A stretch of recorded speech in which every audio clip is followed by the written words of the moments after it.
de la serie Amor. Esta es nuestra segunda parte de la serie sobre el amor y tenemos, la semana pasada Diego estuvo, hace 15 días Diego estuvo hablando acerca del amor de Dios sobre todas las cosas. Y hoy queremos enfocarnos en el tema del amor al prójimo. Vamos a darle un contenido específico dentro de las muchas posibilidades que puede haber para hablar de amor al prójimo. Vamos a hablar hoy de dos en específico que son particularmente importantes. Así que le voy a pedir que simplemente en una posición como la que a usted mejor le parezca, no hay formatos para esto. Oremos para iniciar. Señor, gracias por el tiempo que tenemos el día de hoy. Gracias porque nos permitís venir aquí, chañados, emperfumados, Señor, a escuchar tu palabra. Te pido que tu palabra pueda ser expuesta como corresponde, de acuerdo con el sentido que tuviste, el sentido original. Te damos gracias por la oportunidad de tener tu texto y te pido que en todo momento sea tu Espíritu Santo el que abra los corazones. Te pido que podamos tener todos un corazón dispuesto, un corazón con capacidad de escuchar, Señor. No un corazón de piedra, sino un corazón de carne. Y te pedimos en todo momento que sea tu Espíritu Santo el que actúe acá, que es nuestro consolador y el que has dejado una vez que Cristo partió. En nombre de Jesús oramos. Amén y amén. Bien, como les decía, hoy vamos a estar hablando del amor al prójimo. Y quisiera presentarles el mapa del día de hoy que tiene 3 puntos específicos. El primero, vamos a hablar de cómo el amor procede de Dios y vamos a intentar encapsular o ubicar correctamente el amor al prójimo. La idea principal dentro de esto va a ser no tratar de ver el amor al prójimo como un acto de muy buena voluntad o caridad que hacemos los seres humanos porque somos muy buenos, sino una consecuencia natural de cómo el amor fluye que viene desde Dios. En segundo lugar, vamos a hablar de los bienes materiales porque el texto que vamos a estar analizando nos va a obligar a hacerlo. Nos va a tocar un par de puntos y vamos a hablar, para que usted no se ponga incómodo, vamos a hablar de dinero. Hoy vamos a hablar de dinero y cómo el dinero refleja nuestro amor al prójimo de una manera práctica. Y en tercer lugar, si ya usted en el segundo dijo, bueno, puede ser un tema a veces un poquillo complicado, vamos a hablar de amor conyugal, de matrimonio. Pero todo, vamos a intentarlo, que no sean ideas de lo que se le ocurre a un muchachillo de unos 28 años, sino que usted lo pueda ver en el texto bíblico. Si a usted le parece que el texto bíblico dice lo que yo en este caso estoy diciendo que dice, pongan atención, póngalo en práctica. Si a usted le parece que hay desviaciones en la interpretación, que hay algo jalado del pelo, que este muchacho está queriendo decir lo que él piensa y no lo que el texto dice, cuestiónelo, piénselo, investíguelo, y si al final de su investigación resulta que lo que yo dije no es cierto, déjelo a un lado. Pero no lo deseche de primero, sino cuestiónelo, piénselo, investíguelo, y después continuamos. Si se expone correctamente la palabra de Dios, esa va a sostenerse después de su investigación si es sincera. Así que vamos al primer punto. El primer punto tiene que ver con lo que Diego comenzaba, ahí como que me brinqué una diapositiva, era esta. El primer punto tiene que ver con lo que Diego comentaba hace 15 días. Diego nos decía, de acuerdo con el pasaje en Primera de Juan, que Dios es amor, que ese es su carácter y es su naturaleza. Eso lo que quiere decir es que es una cualidad innata dentro de Dios, un atributo que no puede simplemente cambiar o renunciar, que Dios no se le va a levantar un día y va a decir, no, es que ya hoy no soy amor, hoy voy a ser solo ira. Entonces, ahora sí, se fregaron todos porque ya me los voy a quemar, pero no, Dios todos los días que se levanta, no se levanta, pero todos los días que sale el sol es amor, y cuando se va a poner el sol, sigue siendo amor. Es una característica, un atributo inherente, un atributo no renunciable y no modificable de Dios. Eso es lo primero. Es parte de su carácter, de su naturaleza. Pero entonces además Dios actúa correspondientemente siempre que lo hace. Eso nos dice un par de cosas. Lo primero es, podemos confiar en Dios como su característica de ser amor. Y lo segundo es que podemos comprender que el amor procede del que lo inventó. O sea, que cuando vayamos a definir amor, lo haremos con base en aquel que lo inventó. Le voy a poner un ejemplo del mundo secular. La persona que haya inventado el motor de combustión es que en ese momento muy probablemente de mejor manera podía explicar el motor de combustión interna. Yo de eso no sé nada, entonces ni me voy a intentar poner a explicarlo. Pero es el motor que tiene su carro y el mío, que quema gasolina y con eso es que avanzamos, a final de cuentas. Quien lo inventó en su momento nos puede decir esto funciona de esta manera, no funciona de esta otra manera. Si haces esto, luego te va a funcionar bien, y si haces esto otro, te va a funcionar malísimo. Y esto solamente para decir que nuestra comprensión del texto, del tema del amor, debe proceder de lo que Dios dice respecto del amor. Se vale que el creador, el inventor de un elemento, pueda ponerle el marco al contenido de ese elemento.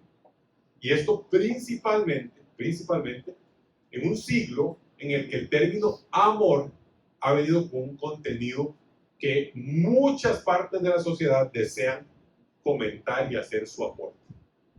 Y si le soy sincero, piénselo usted por un segundo, todos tenemos, podríamos dar alguna definición del término amor. Si le pregunto a usted en este momento, no tiene que responder, no levante la mano, pero si le pregunto, ¿qué es el amor? ¿Qué diría usted? ¿Cuál sería su respuesta? No, piénselo de verdad. O sea, no solo me vea, piénselo de verdad. ¿Qué diría usted? ¿Cuál sería su respuesta?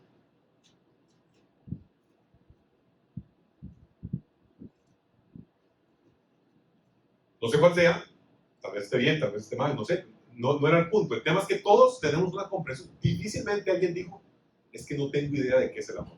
O sea, no puedo ni mencionar nada, ni una característica, ni una cualidad. No, todos tenemos alguna comprensión.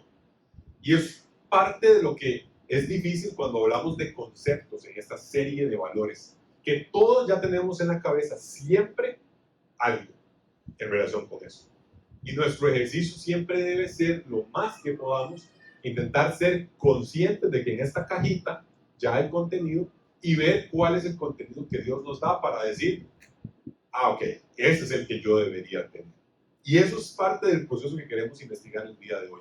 ¿Qué dice Dios acerca del amor? Partiendo de ese tema de autoridad, de que como lo inventó, por así decirlo, Él puede explicarlo de mejor manera. Así que, con base en lo que Diego decía hace 15 días, establecíamos 3 puntos característicos del amor de Dios hacia nosotros. Cuando se dirige desde Él hacia nosotros, veíamos 3 puntos esenciales. El primero, toma la iniciativa. El amor de Dios no espera que los seres humanos lleguen hacia Él para devolvérselos, para corresponderles. Si así fuera, nadie conocería a Dios, porque no ha habido un solo ser humano, con excepción de Jesús, que es una muestra del amor de Dios claramente, que realmente haya amado a Dios inicialmente. La Biblia es clara y dice, nosotros amamos porque Él nos amó primero. En el orden de aprendizaje, es como cuando usted le enseña a un niño a contar o a amarrarse los zapatos. El niño sabe amarrarse los zapatos porque el papá le enseñó a amarrarse los zapatos. No porque espontáneamente un día el niño descubrió un método de amarrarse zapatos y ahora se lo explica al papá. No en ese esquema, no en ese orden. Así que siempre el amor de Dios ha fluido primero hacia nosotros. Desde los tiempos iniciales de la historia bíblica, cuando Dios se revela a las diferentes personas, pasando por ese que usted ve en la esquina que dice, cuando dice que tenemos aquí en grande, la máxima expresión del amor de Dios, que es Jesús mismo. Dios se encarga de ser siempre el que da el primer paso en eso. Diego nos decía, nuestro amor al prójimo debería manifestar eso mismo. Es un poco lo que vamos a profundizar el día de hoy. Segundo, el amor de Dios es perdonador. De eso se trata una gran parte del Evangelio, al final de cuentas, acerca de Jesús fungiendo como la obra para el perdón de los pecados de parte nuestra. En un tiempo del Antiguo Testamento solamente se cubrían los pecados, como ponerles una servilleta, pero no se estaban limpiando, perdonando realmente. Y la obra de Jesús cumple eso. Y sin duda es un amor sacrificial, en el sentido de que está dispuesto a morir a sí mismo, está dispuesto a dejar su mejor interés, está dispuesto a dejar lo que le correspondería en justicia, para tomar algo que en teoría sería injusto.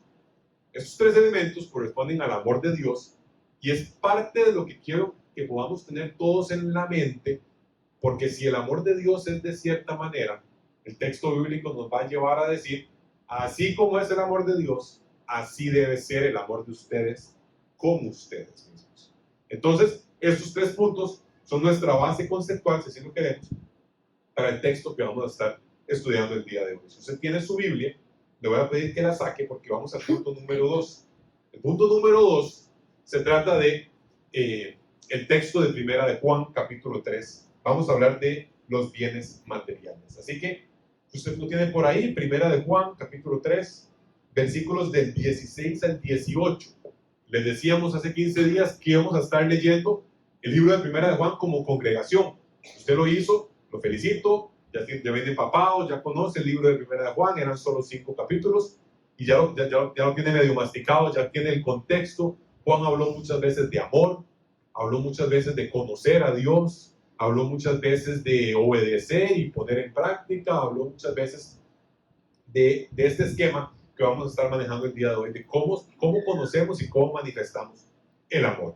En este capítulo 3, Juan viene haciendo un análisis acerca de cómo conocemos, cómo sé yo que yo sé. Voy de nuevo. ¿Cómo puedo yo saber que yo conozco? ¿Cómo puedo conocer que conozco? ¿Cuál es el método para que yo pueda decir, yo digo, yo conozco? ¿Y cómo puedo estar seguro de eso? Y uno de los mayores indicadores que Juan da a lo largo del libro, Primera de Juan, es el amor. La manifestación del amor como un indicador de que usted realmente conoce a Dios. También entonces es un gran indicador de que usted no mostraba evidencias de conocer a Dios. Es como cuando Jesús dice, ¿cómo conoce usted? Jesús no dijo esto porque no había mangos en Israel, pero ¿cómo sabe usted que un palo es de mangos? Por los mangos. Porque produce mangos una vez al año y tiene los manguitos y dice, ese palo es de mangos, no es de jocotes. Eso no está en la Biblia porque no había jocotes en Israel. Pero es la idea básica y ustedes y yo la podemos tener. Los frutos que las personas dan son evidencias de su realidad espiritual interna. Ahora, usted y yo no podemos saber con claridad precisa, así como el gol de Mbappé de hoy, tercero, no podemos saber así con esa precisión de poner donde pone el ojo, pone la vara, si esta persona que está al frente mío conoce a Dios, ha sido transformada y tiene vida espiritual o no. No lo podemos saber con precisión, pero sí podemos darnos una idea. ¿Cuál es la idea? Las manifestaciones, las evidencias en su vida acerca de la realidad interna. Como decía Jesús, un árbol bueno va a dar buen fruto, un árbol malo va a dar mal fruto. Un árbol de jocotes da jocotes y un árbol de mangos da mangos. Así que hablemos hoy de los mangos. Hablemos de este pasaje en Primera de Juan, capítulo 3, que dice, en esto conocemos lo que es el amor. Si usted lo lee de cierta forma, definición. Es como haber abierto el diccionario. Voy a dar una definición, 2 puntos. En que Jesucristo entregó su vida por nosotros. Así también nosotros debemos entregar la vida por nuestros hermanos. Si alguien que posee bienes materiales ve que su hermano está pasando necesidad y no tiene compasión de él, ¿cómo se puede decir que el amor de Dios habita en él? Queridos hijos, no amemos de palabras ni de labios para afuera, sino con hechos y de verdad. Quisiera hacer un par de comentarios importantes a este pasaje que estamos viendo. Si usted lo tiene en su Biblia, puede leer un poquito hacia atrás, puede leer un poquito hacia adelante para tener mejor contexto. El día de hoy vamos con un par de pasajes, tal vez el segundo, un poquito más grueso. Entonces, le dejo a usted el contexto y también partiendo de que como comunidad lo hemos venido leyendo. En esto conocemos definición. ¿Cómo sabe usted qué es el amor? Defínalo, póngale una imagen, búsquelo en Google. ¿Qué le va a salir? Que Jesucristo entregó su vida por nosotros. Esa es la definición más clara de amor que usted puede ver. De hecho, lo poníamos en la esquinita de allá arriba ahorita, ¿no? Decía, Jesús es la máxima expresión de amor por parte del Padre. Y la siguiente frase entonces de Juan, el anciano de 90 y pico años, casi 100, es, así también, de la misma manera, de la misma forma, debemos entregar la vida por nuestros hermanos. Así como se manifestó el amor de la mejor manera, ustedes deben llevar a cabo ese mismo amor. Ahora, morir en una cruz por toda la humanidad, difícilmente sea esa la intención, pero sí mostrar la misma actitud, el mismo espíritu, la misma intención. Así que Juan hace un análisis muy interesante en esta primera en el que dice lo que recién comentaba. Lo que viene de arriba pasa a nosotros, el amor hacia nosotros debe pasar después a través de nosotros. O sea, así como fuimos amados por Dios, de la misma manera corresponde mostrar ese amor. Debe ser entonces como un río que fluye, como un tubito de esos que les entra agua y sale agua después. Esa cosa que usted le pega que es como un tubo así, como ingeniero, no sé cómo se llama. Esos tubos. Como pueden ver, mis capacidades ingenieriles son deficientes. Pero esos tubitos, usted pone que entra agua por un lado y sale agua por otro lado. Usted se lo está imaginando, yo me lo estoy imaginando, nadie sabe cómo se llama. Pero entonces, la intención general de parte de Dios es, no se lo deje, no se lo deje, no deje lo que usted recibe, no lo deje como que sea solo para usted, entréguelo, tiene que saber canalizarlo y seguirle dando agua. En Israel había dos fuentes principales de agua, el agua que ellos llamaban viva y el agua que llamaban muerta. El agua viva era la del río Jordán, que pasaba desde el mar de Galilea en el norte y bajaba hasta la zona sur. Y era viva porque se movía, porque fluía, porque no se quedaba estancada. El agua muerta era el agua del mar muerto. Estaba salinizada, no tenía salida para ningún lado y no era, como ellos decían, generosa. No se movía, no pasaba para ningún lado. Esa misma idea es la que tenemos que tomar en relación con cómo Dios dice que fluya, que el amor fluya, que no se quede solamente aquí. Yo no me vuelvo un chanchito emocional de amor, que no me vuelvo un chanchito de ¿verdad? Navideño, de la época, que solo recibo y recibo amor, pero nunca entrego, no lo doy, no pasa a través de mí. Ese es el primer punto. Y Juan va a tocar dos elementos. Aquí tenemos el primero, que es el de los bienes materiales, y el segundo tiene que ver con esa frase que es muy análoga a otro texto del Nuevo Testamento, ahorita lo vamos a ver, que es la frase que dice, así también nosotros debemos entregar la vida por otras personas. Y ya vamos a ver un caso muy particular en el que eso se solicita. Antes de hacer eso, vamos al 27. Perdón, el 17. El 17 dice, si alguien que posee bienes materiales ve que su hermano está pasando necesidad y no tiene compasión de él, ¿cómo se puede decir que el amor de Dios habita en él? No amemos de palabra ni de labios para afuera, sino con hechos y de verdad. Aquí hay un par de acotaciones en cuanto a términos que hay que hacer. La primera es, compasión no es lástima. Cuando el texto habla de compasión, no está hablando de, ay, pobrecito, no tiene nada. Bueno, ¿qué pedimos hoy de la cena? Pedimos pizza. Ok, pizza pega bien. Y se acabó la conversación. Cuando el texto habla de compasión, es esa sensación más una acción. No lo deja solamente en un sentimiento de tristeza porque alguien no posee bienes materiales. No, es una sensación de compadecerse, de vincularse, poder ponerse en los zapatos del otro y actuar considerablemente. Y eso nos lleva a un tema que no siempre comentamos en las iglesias, pero es un tema real, un tema verdadero, es un tema que está a lo largo de la Biblia, y es que el Dios que hizo el mundo no hizo un relojito suizo, lo puso a correr y se fue. Y dijo, ya, ahí todo funciona. El agua corre, el oxígeno funciona. No, el Dios que hizo el mundo tiene una intención directa de meter la mano en lo que está pasando. Tiene una intención plena de involucrarse. Y dentro de todos esos temas con los que quiere involucrarse, está lo que usted y yo tenemos en el banco, algunos más, algunos menos. Plata. El dinero es un elemento esencial que manifiesta la realidad interna de un ser humano. Su manejo del dinero, cómo se vincula con el dinero y qué tan aferrado está al dinero. Son realidades espirituales muy, muy claras y son muestras acerca de dónde tenemos realmente nuestro amor. Otro pasaje en Mateo 6 decía, nadie puede servir a dos señores, porque o le sirve a este señor y deja al otro señor de lado, o le sirve a este señor y deja a este señor de lado. A final de cuentas, la realidad espiritual nos dice, vamos por un lado. Y en este punto específico, el tema que nos está queriendo hacer ver Juan es la plata y su uso de la plata importa. Como comunidad de Nexo, entonces, es momento de que nosotros podamos revisar cómo está nuestro uso del dinero. Y la pregunta es, ¿qué tan dados somos a ver que personas están pasando necesidad y estar dispuestos a poner de nuestro dinero.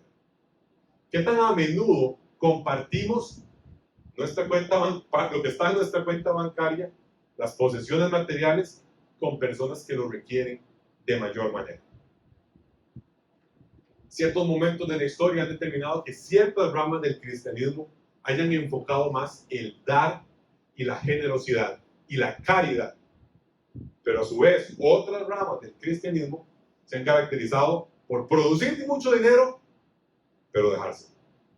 Y guardar, y atesorar, y acumular tesoros en la tierra, donde el orín y la polilla corroen, como dice Mateo 6. Y lo que nos está pidiendo Juan, lo escuchaba con algunos pastores y teólogos que decían, no es necesariamente que cada vez que usted sale a la calle y hay un caballero que está, o una muchacha que está pidiéndole dinero y que evidentemente tiene algún tema de consumo de drogas o de alcohol, usted tenga inmediatamente que darle siempre dinero, una gran cantidad, y soltar ahí toda su plata y quedarse listo y vámonos. Sí, no. Eso en prudencia, y si alguien alguna vez ha trabajado en esos ministerios sabe que hay maneras mucho más inteligentes de proveer para personas que tienen dificultades o deficiencias materiales. Hay ministerios completos, hay formas de entregar su tiempo, hay maneras de poder llevarlos para una mejora de su vida más integral que solo 100 colones en un semáforo.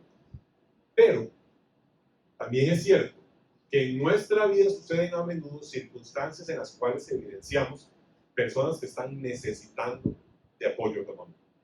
El muchacho que quiere estudiar en tal universidad para desarrollar este futuro y necesita cierto apoyo de ciertas posibilidades. El compañerito este que está estudiando, que está intentando desarrollarse en los deportes y entonces ocupa los pasajes para poder llegar a entrenar y los tacos y tocar balón y no sé qué, y se nos presenta una oportunidad de apoyar económicamente. En general, estamos atentos a que las familias de nuestra congregación si están teniendo suficiente pan en la mesa, si están comiendo como corresponde, si estamos como congregación conscientes al menos de cómo se está manejando el dinero y cuáles familias pueden estar escaseando. Así que dentro de todo, la plata es una manifestación de si hemos comprendido el amor al prójimo o no. Solamente estaremos dispuestos a amar al prójimo y pensaremos en cosas como, ay, sí, un abrazo, o sí, qué bueno sería, ¿verdad? El amor al prójimo, que sea una palabra amable, y hay muchas enseñanzas sobre esos temas, que está bien, son temas importantes, también es parte del amor al prójimo. Pero Juan, en el capítulo 3, después de decir que así como Jesús nos amó, tenemos que amar nosotros, lo siguiente que dice es, hablemos de plata. Así que quisiera preguntarle a usted de manera directa, ¿cómo está su presupuesto? Y de ese presupuesto mensual que está pensando usted, ¿cuál porcentaje se va a dar a ser generoso? ¿Qué porcentaje de su billetera, de su mes a mes, sale para el rubro que se llama generosidad? Sin retribución. No a Juan, porque Juan me va a devolver ahorita con tal cosa. No, eso es pues, pagarle por un servicio o hacer un trueque. ¿Qué porcentaje de su dinero, mes a mes, está dado para personas que están pasando necesidad y que nosotros tenemos bienes materiales como necesitamos? Es una pregunta real. Si usted puede sacar el número en su cabeza, este es un gran momento para hacerlo. Un 1%, un 5%, un 10%, 30%. Y aquí obviamente la gran pregunta siempre es, ¿cuánto de lo que ganamos, cuánto de lo que nos ingresa mes a mes, debemos dejarnos? ¿Cuánto requerimos y cuánto realmente es necesario que yo me deje? ¿Y de cuánto puedo desprenderme? ¿Cuánto porcentaje de nuestro dinero está siendo utilizado para avanzar el reino de Dios? ¿O para hacer el acto que Jesús por excelencia dijo que iba a ser de testimonio al mundo? ¿Cuál es? En esto conocerán que ustedes son mis discípulos. En esto así la gente se va a dar cuenta de que ustedes de verdad son mis discípulos. ¿Cómo? Que se amen los unos a los otros. Y aquí nos dice, dándole contenido a esa frase, a ese mandamiento, ¿quieren ver cómo se aman? Hablemos de plata. Hablemos de ser generoso. Hablemos de dar. Y aquí estoy siendo bastante intencional en no mencionar anexo en los últimos 10 o 15 minutos. Porque no lo he mencionado. No estoy eso no es ¿verdad? Estamos levantando fondos acá. Estamos hablando de su hermano. Estamos hablando de el prójimo, el que está a la par. Eso no es para que nos suban los ingresos y podamos, ¿verdad?, comprar el hotel. No hay planes de comprar el hotel, solo por si acaso. Diego puede darme. No hay planes. Nos faltaría el 99.9% de lo que se requiere. Más. Sí, tal vez un poco más. Pero ese es el punto. Tiene que hacernos pensar que esta es una época, la Navidad siempre es una época en la que pensamos, ¿no?, ese tipo de cosas. Todos salen los sueños de Navidad, todos lloramos, ¿verdad? Como a las 12 de mediodía, usted llega a cualquier restaurante, cualquier empresa, todo el mundo a moco pegado por los sueños de Navidad. Que claramente son historias de este tipo, sí. Pero también usualmente, después de que terminan las noticias, vienen los deportes, Messi ganó todo, es campeón del mundo y se acabó esto. Y usted y yo, nuestro porcentaje de generosidad en el mes a mes, el mismo. Y si no, bajando. ¿Aumentaron sus ingresos? ¿Cómo aumenta su porcentaje de generosidad? ¿Tiene usted más capacidad ahora porque pegó un gran trabajo o vendió una propiedad o porque lo que sea?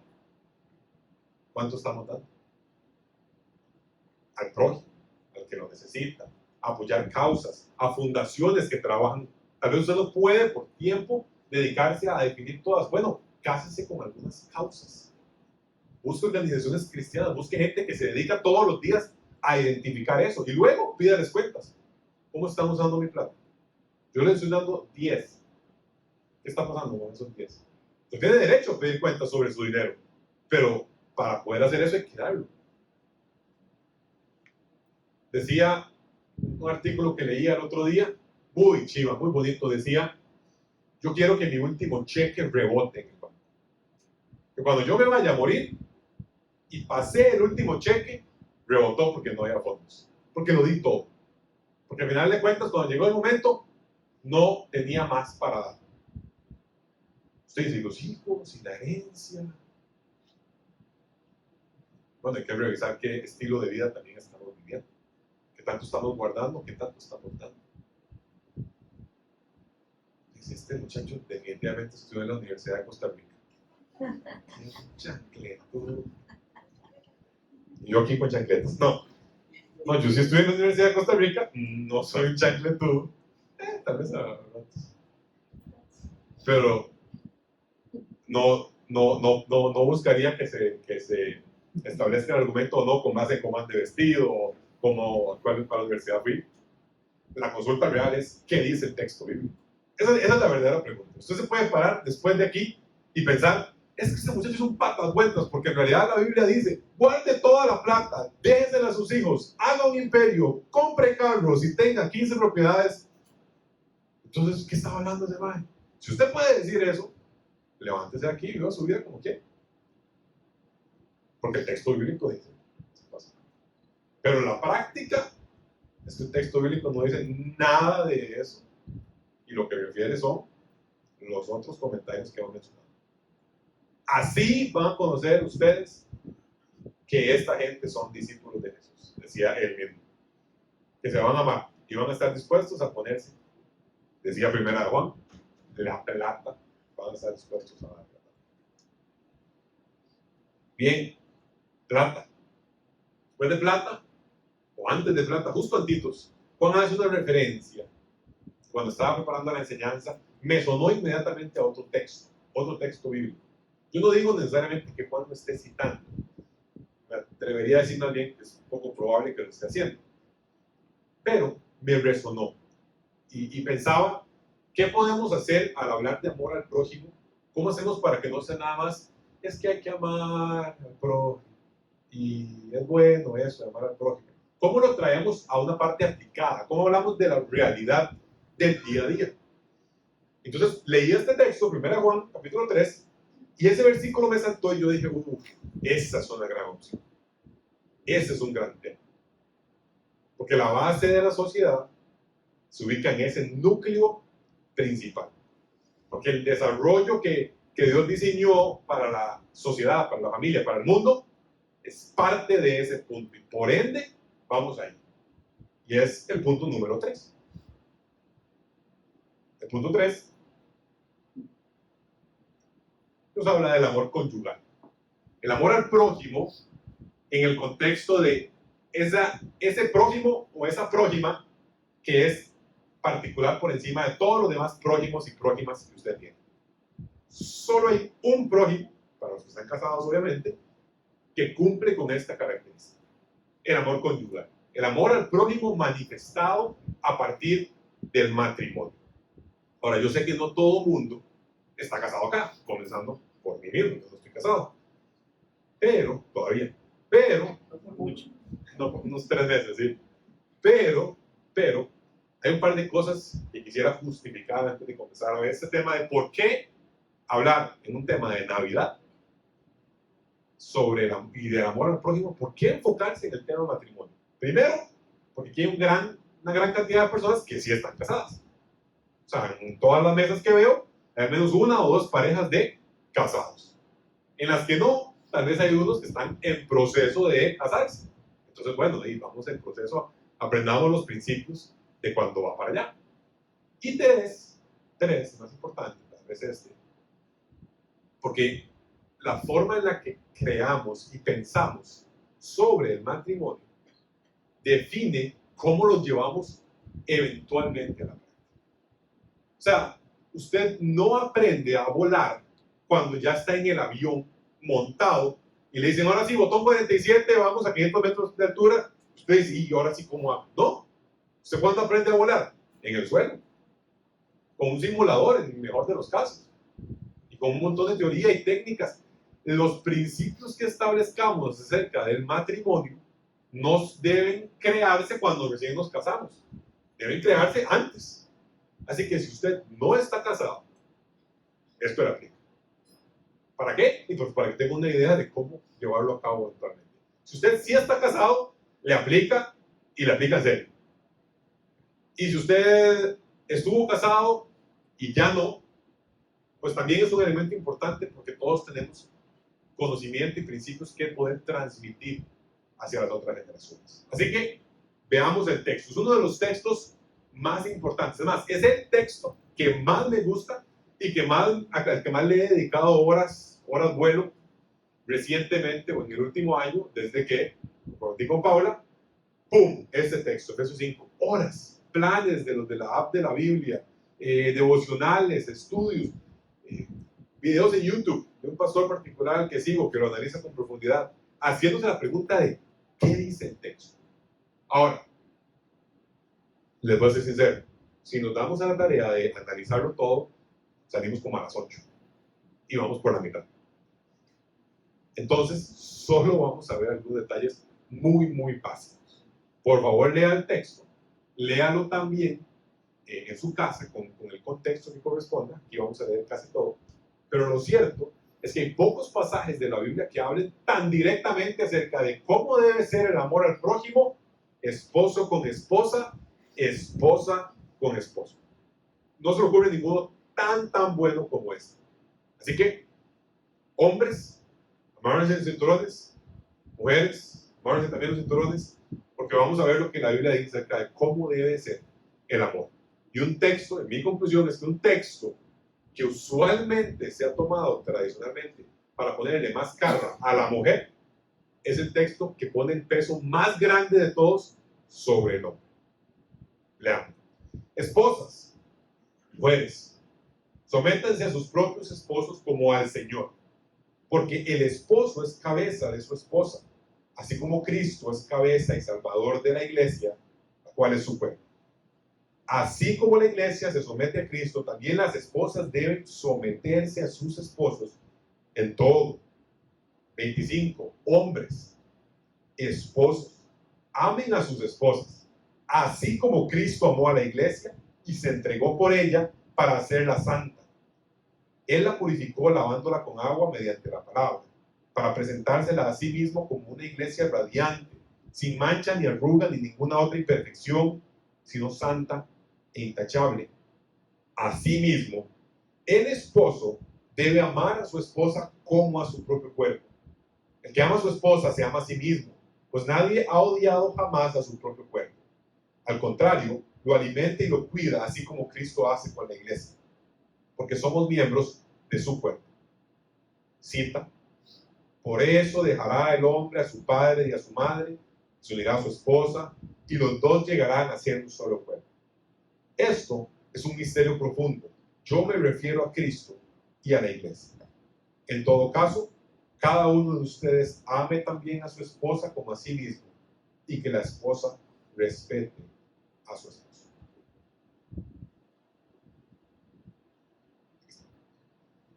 Bien, el texto es pesado y da para casi que una serie. Podemos haber hecho una serie, podemos hacer sobre el matrimonio en algún momento y casi que enfocarnos aquí primordialmente. Puntos esenciales. Lo primero, la relación hombre-mujer en matrimonio corresponde a lo que Pablo dice es como una imagen de lo que Dios estaba haciendo con la iglesia, de lo que Dios hace con la iglesia. Es como Cristo y la iglesia, esposo y esposa. Hay como un paralelismo, es como una analogía, es como una imagen. Y eso obviamente nos lleva inmediatamente a pensar en lo complejo de eso. Pone un estándar que parece ser demasiado alto, pero es la expectativa que se tiene, y como decía algún pensador sudamericano, para eso sirve la utopía, ¿no? Para caminar, para ir hacia ella, para avanzar lo más que se pueda, intentar parecerse. Lo primero que se debe decir sobre esos textos es: el texto bíblico tiene dos elementos que pueden ser contrarios a nuestra comprensión del siglo XXI de la relación matrimonial.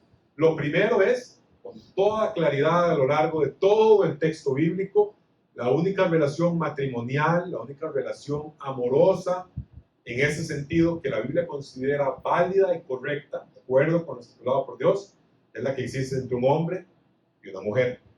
La Biblia no establece más posibilidades, y esa es la única forma en la que podemos comprender el texto bíblico de manera sistemática a lo largo de los diferentes textos. Pero en segundo lugar, la Biblia, a diferencia de lo que quiere establecer el siglo XXI con muchas de sus tendencias, no establece que los hombres y las mujeres, esposos y esposas, hombres y mujeres en el contexto de matrimonio, sean iguales. Hombres y mujeres en el contexto de matrimonio no son iguales a los ojos del texto bíblico. Son diferentes. Son complementarios, no igualitarios. No hacen exactamente lo mismo. No se le pide al hombre que haga lo mismo que la mujer, ni a la mujer lo mismo que el hombre. Y ojo, un gran paréntesis, una gran nota al pie muy importante: en el contexto matrimonial. Esto no se trata de posiciones de poder, partidos políticos, el trabajo, la gerencia, el C-suite. Contexto matrimonial. Pero en el contexto matrimonial, con toda claridad, hay dos corrientes que se lo contraponen hoy por hoy, y es el egalitarismo y el complementarismo, como la visión comprender acerca de hombres y mujeres en matrimonio. Y la realidad bíblica, como nos muestra un pasaje como estos, es: hombres y mujeres son complementarios. Se les solicita establecer roles que puedan complementarse el uno con el otro, de una manera que calza como un Lego con el otro, como una pieza de rompecabezas con la otra. Pero a pesar de que en nuestro siglo XXI quiere decir que la mujer es igual al hombre y el hombre es igual a la mujer y todos somos iguales, el texto bíblico dice: yo los creé, yo sé cómo funciona. La respuesta es no. Al hombre se le piden algunas cosas, a la mujer se le piden otras cosas. Compréndalas, léalas, ubíquelas, manéjelas, digiéralas, especialmente en el siglo XXI que tenemos, y decida si su visión acerca del amor al prójimo en el contexto matrimonial es siglo XXI cargada o Biblia cargada. Decida cuál es su base, cuál es su fundamento para entender la relación hombre-mujer. Voy a hacer dos acotaciones cortísimas, muy cortísimas, sobre este pasaje que, como les decía, tradicionalmente ha sido usado para ponerle el pie encima en la cabeza a la mujer. Si somos honestos y le damos bastante énfasis a la lectura, vamos a ver que el que lleva la carga más pesada es el hombre, no la mujer. Punto número 1. Dice que las esposas se sometan al esposo y dice todo.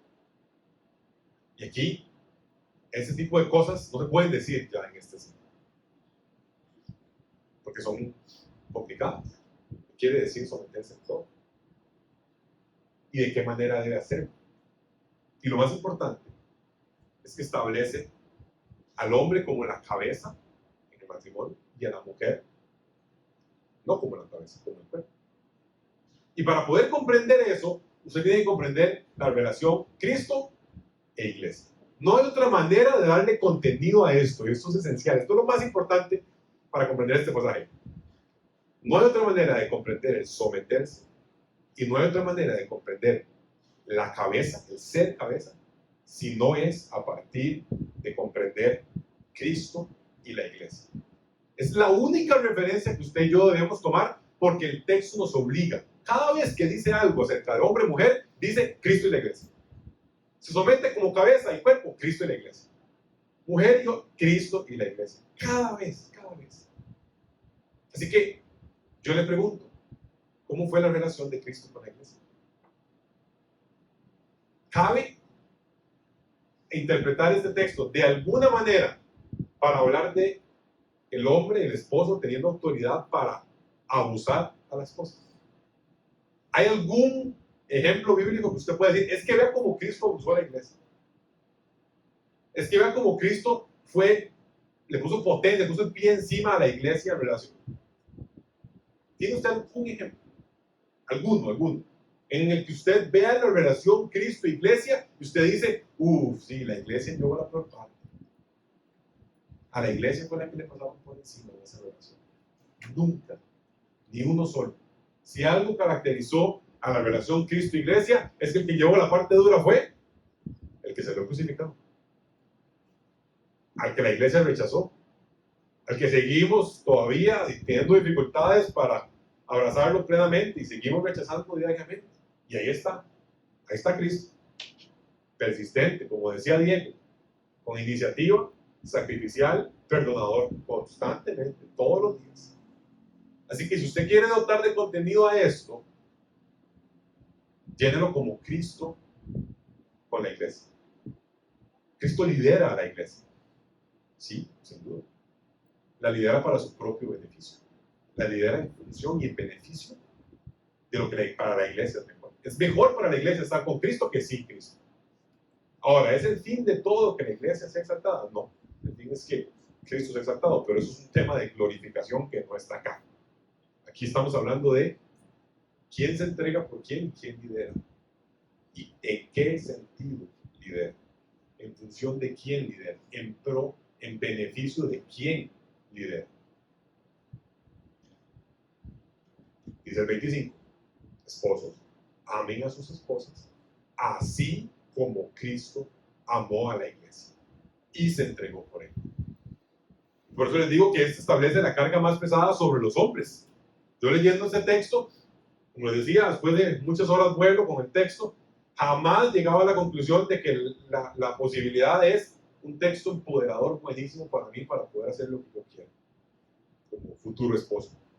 Lo que llegaba a la conclusión es, así como Cristo amó a la iglesia, se entregó por ella para hacerla santa, o sea, dispuesto hasta la muerte, a entregarse a la muerte por la esposa, que en este caso era la iglesia.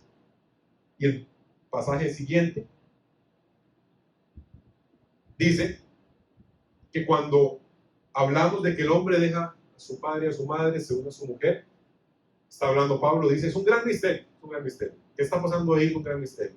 Pero decía Pablo, pero yo les digo, es una imagen, se está hablando de hombre y mujer.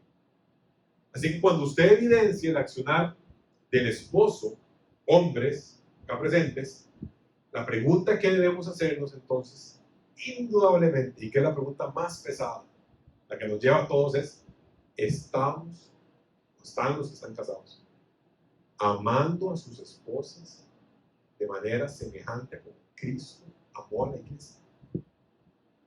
¿Están ustedes entregándose dispuestos a morir a sí mismo, a negarse a sí mismo en función de la esposa.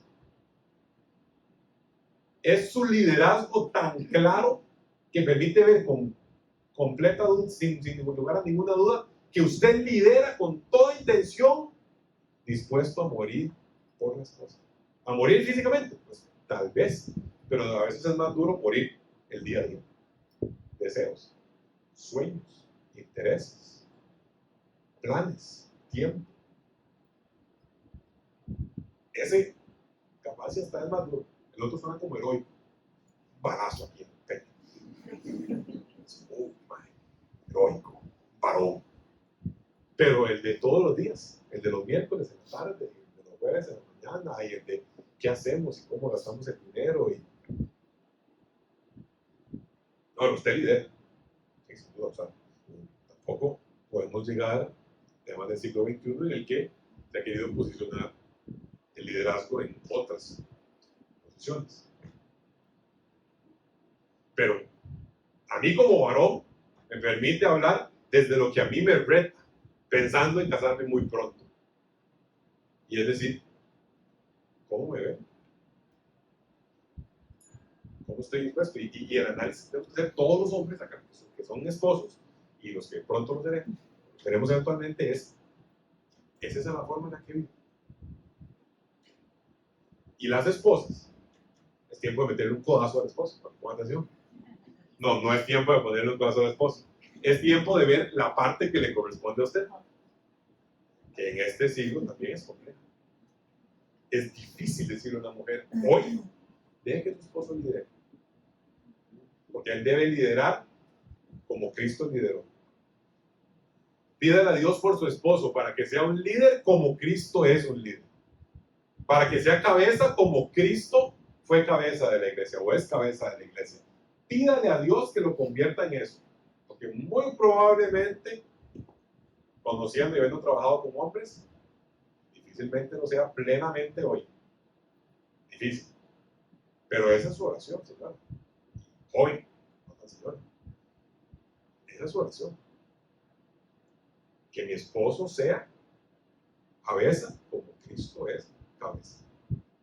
Y que yo tenga una relación con él como la iglesia tiene una relación con Cristo. Tremendo tema del reto. Que como les digo, yo no creo que Juan lo esté citando plenamente en Juan capítulo 3. Pero de algún tema específico queríamos comentar para hacer una serie práctica. Y este me brincó por el tipo de lenguaje. Es un lenguaje muy parecido. ¿Cómo están, esposos, esposas? Futuros esposos, futuras esposas. Yo. Que ese texto nos pueda confrontar a todos, nos pueda hacer vernos en un espejo y nos pueda decir, como decía el salmista en el Salmo 139, examíname, Señor, identifica en mí las impurezas. Identifícalas, examíname.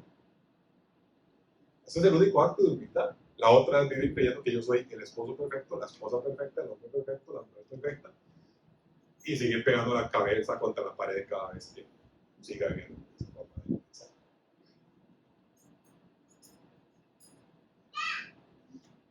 Está ahí, pues. Bien, hablamos de dos textos específicos. Bueno, ahí está. Esta.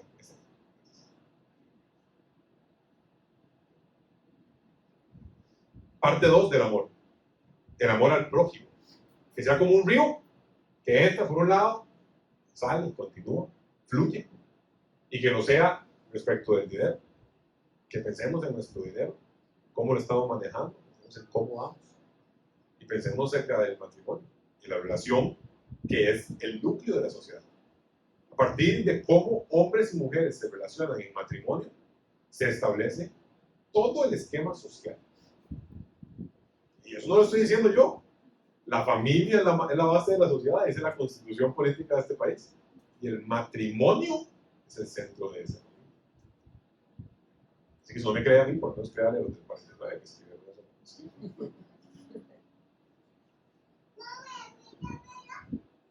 Una última frase es la siguiente. Usted tiene derecho a no querer pensar de la misma manera, tiene derecho a querer entenderlo diferente. Nada más le pido que sea sincero en ese momento y diga, entonces, ¿cuál es mi base? ¿Cómo entiendo yo el amor al prójimo? ¿Con base en qué? O sea, ¿en qué me paro yo? Es que el amor al prójimo es así y lo digo con esta autoridad. Esta es mi fuente, esta es mi base para entender amor al prójimo. Yo me baso en estudios del siglo XXI en relación con hombres y mujeres. Yo me baso en lo que aprendí en la escuela. Yo me baso en qué nos basamos. Cuando lo diga, por lo menos sea sincero. Diga, ahí, está bien. Si su fuente es otra, podemos conversar acerca de fuentes que tienen verdadero peso. Y si no, entonces, nuestro llamado hoy es que usted se permita ser retado por un texto que tiene una autoridad que ella misma dice, alega respecto de sí mismo, que es palabra del que creó toda esta vaina. Entonces, tiene un peso considerable. Que esa sea la manifestación de amor al prójimo que tenemos todos nosotros. Oramos, Señor, gracias por el tiempo que nos has dado. Gracias por tu palabra que nos reta, que me reta a mí montones, Señor, tanto en el dinero como en la relación matrimonial, Señor. Gracias por la importancia que le has dado al matrimonio. Gracias por la importancia que nos has hecho ver que tiene el dinero en nuestros corazones y cómo nos juega malas pasadas. Pero permitirnos, Señor, ser moldeados. Y sobre todo te pido que tengan lugar, saliendo de aquí, después de haber comido, pasado bonito, y jugar el juego y llevarnos los premios, que tengan lugar en camino a las casas, que tengan lugar mañana en la mañana, conversaciones internas de nosotros con nosotros mismos, Señor, escuchándote, preguntándonos, meditándonos, pidiéndote, examíname, Señor, y ubica en mí cualquier iniquidad, pero también conversaciones de familia, conversaciones con asesores financieros, conversaciones con quien corresponda, Señor, respecto de cómo estamos utilizando nuestro dinero, conversaciones acerca de qué prioridad le estamos dando, qué presupuesto estamos dando al dar, al ser generosos. Y también conversaciones de familia, Señor, en relación con cómo está mi vivencia matrimonial. Esposo, preguntándole a la esposa, ¿cómo me ves? ¿Me parezco a Cristo o no tanto? Esposa, preguntándole al esposo, ¿cómo me ves? ¿Parezco a la iglesia en relación con Cristo o no tengo pinta? Pero Señor, promueve que tu Espíritu Santo ablande nuestros corazones y nos permitas hacer acciones, tomar acciones, hacer cambios, Señor. Verlo plenamente, verlo realmente en nuestra práctica, en nuestro día a día, Señor. Transformarnos. Pero todas las cosas te pedimos que esto no sean, como decía en tu pasaje, de palabra y de los dientes para afuera, sino en hechos y en verdad. Y cumplamos tu palabra, Señor, actuando en hechos y en verdad. Te damos gracias por el tiempo de hoy, bendecimos tu nombre, en el nombre de Jesús oramos. Amén y amén.